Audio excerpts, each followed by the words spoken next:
Well, Jim, now that the All-Star game is officially over, we can officially look to the second half of the season. How can the Mets climb back into contention? Well, listen, I think it starts right out of the gate. They play the Dodgers at home, right, and then they play the White Sox, a little bit of an easier series there, and then they go on to play Boston and the Yankees, and that's all before the National Series, before the trade deadline. We're 3 weeks away from the trade deadline, and it really has to start one series at a time. It really starts with the Dodgers, and if they can do that, they have their starting rotation lined up, then I think they can continue on the momentum as they were going into the break.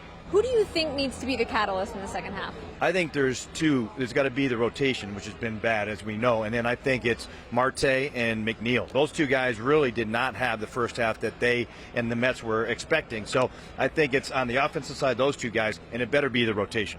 Now, if the Mets are buyers at the trade deadline, who do you think they should target? Well, I think there's a couple. First off, they got to go find some bullpen help. You know, there's Kendall Graveman out there. There's Jordan Hicks out there.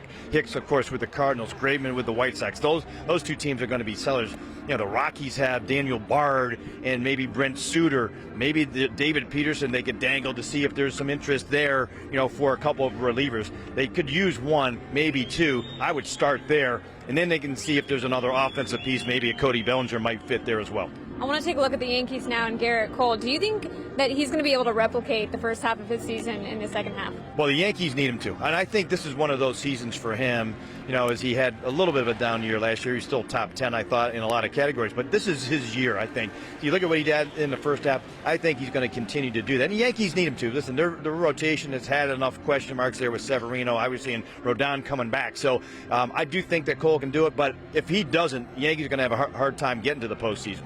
Coming out of the All-Star game, they have 11 straight games against teams that are under 500. So how much ground can they cover in this next stretch? Well, you know, a lot of this is going to be, I think, related to their offense, right? They made the hitting coach change right during the break, and Sean Casey's going to come in there, and he's going to have to sprinkle some magic on these hitters because they don't do anything without Aaron Judge, right? They're averaging about 3.5 runs per game. So, you know, I think they need certainly Stanton and Bader to do their stuff. They need Rizzo to obviously hit.